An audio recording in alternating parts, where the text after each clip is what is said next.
Atomic Habits by James Clear is a book that has taken the world by storm. It's not just a New York Times bestseller, it's a phenomenon. Millions of people, from busy professionals to athletes, students, and entrepreneurs, have turned to this book to transform their habits and, ultimately, their lives. The book's unique blend of actionable advice, scientific insights, and relatable stories makes it stand out in the self-help genre. If you've heard of it but haven't read it yet, or if you've been curious about how it can help you make lasting changes in your life, this review will give you a deep dive into the core ideas of the book. You'll get a clear understanding of why the book has been so successful, what makes it so compelling, and how you can apply its principles to your own life for personal transformation. Chapter 1. The Surprising Power of Atomic Habits. In the opening chapter, James Clear introduces the concept of atomic habits, which he defines as small habits that compound over time to produce remarkable results. He emphasizes that real change doesn't require massive, dramatic actions. Instead, it's the small improvements made consistently that add up to significant life transformations. The idea of compounding interest is used as a metaphor for how habits work. Tiny actions, repeated consistently, can yield exponential growth.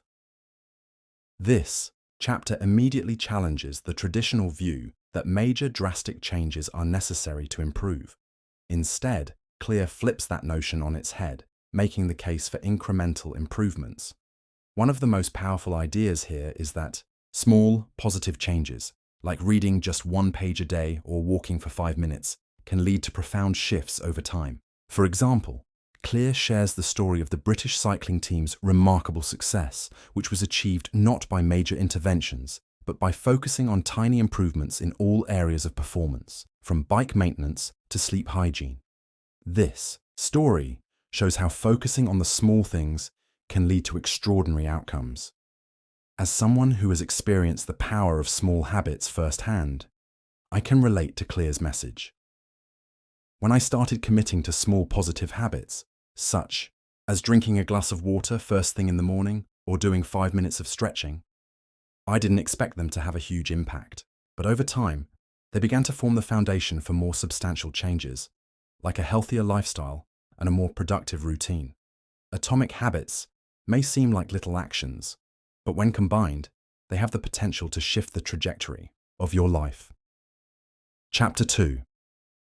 How your habits shape your identity, and vice versa. This chapter introduces one of the book's most groundbreaking concepts, identity-based habits. Clear argues that the key to lasting change is not focusing on the outcome, e.g., losing weight, getting fit, but on the type of person you want to become. In his framework, the question is not, what do I want to achieve, but who do I want to become? This shift in mindset is crucial for long-term success. Clear uses the example of a person who wants to start exercising. Instead of saying, I want to be someone who works out, they can reframe their thinking to, I am a person who exercises regularly.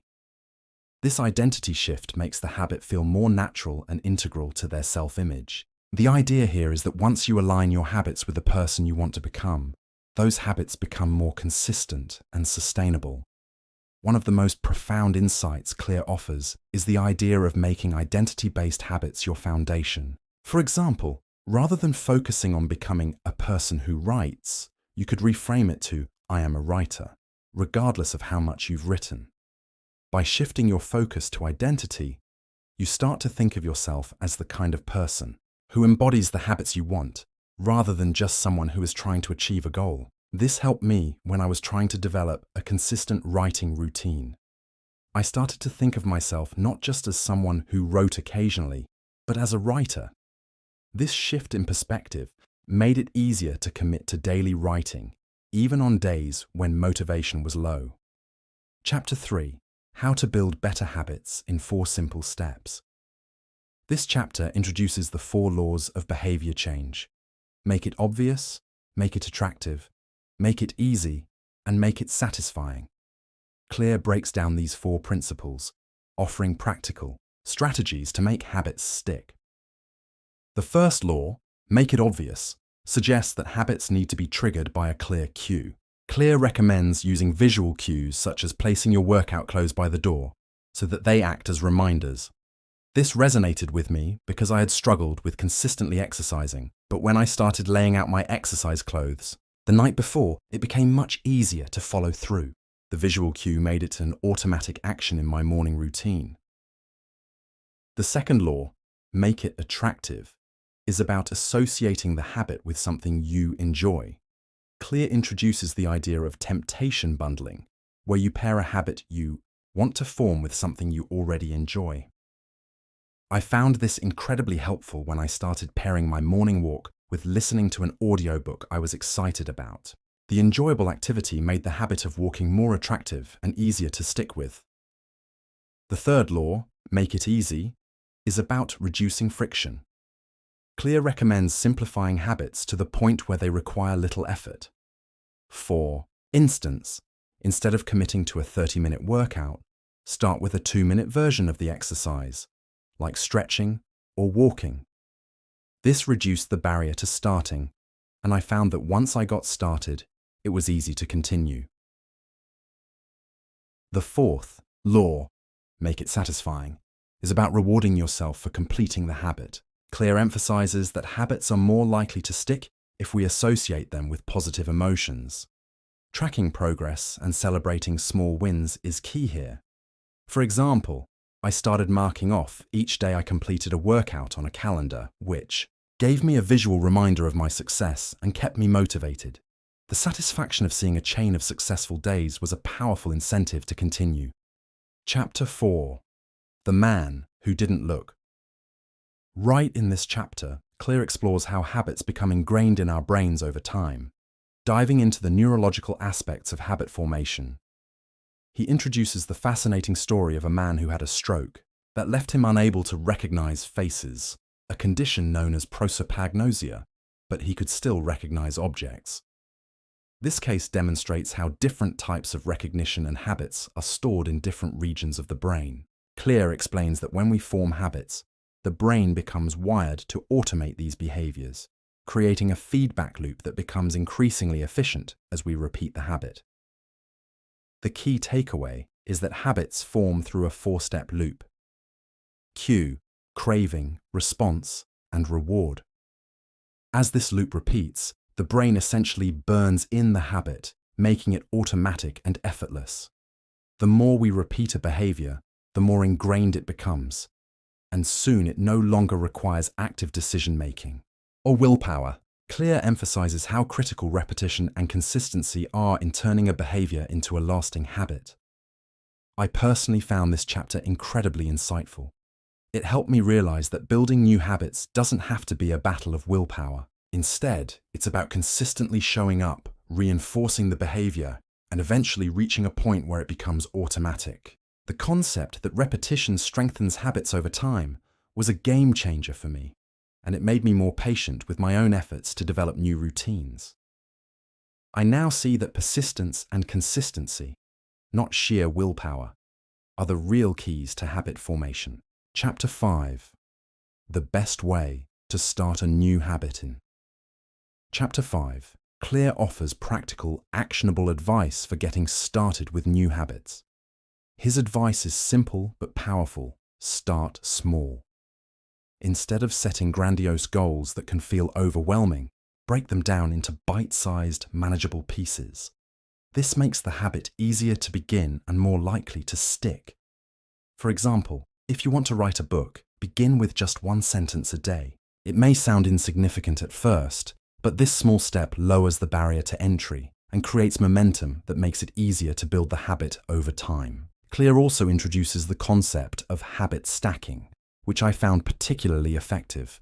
Habit stacking involves pairing a new habit with an existing one. For example, after you brush your teeth, a habit you already do, you could stack a new habit like 1 minute of meditation.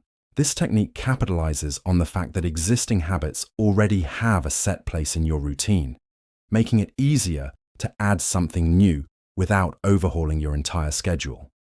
I've personally used habit stacking with great success. For example, I started journaling every morning by pairing it with my morning coffee routine. This small, manageable habit quickly became a part of my day, and over time, I've gradually added more steps to my journaling process.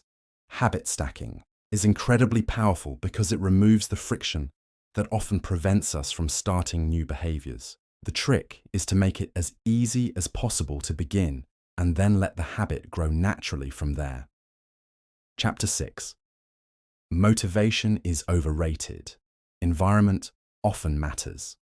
More Clear challenges the common belief that motivation is the driving force behind habits. Instead, he argues that our environment plays a much larger role in shaping our behavior. This is a refreshing perspective because it acknowledges that motivation can be fleeting, but a well-designed environment can nudge us toward good habits with little effort. For example, Clear explains that we're more likely to make healthy eating choices if our kitchen is stocked with healthy food. The opposite is true if junk food is easily accessible. Our willpower can only go so far.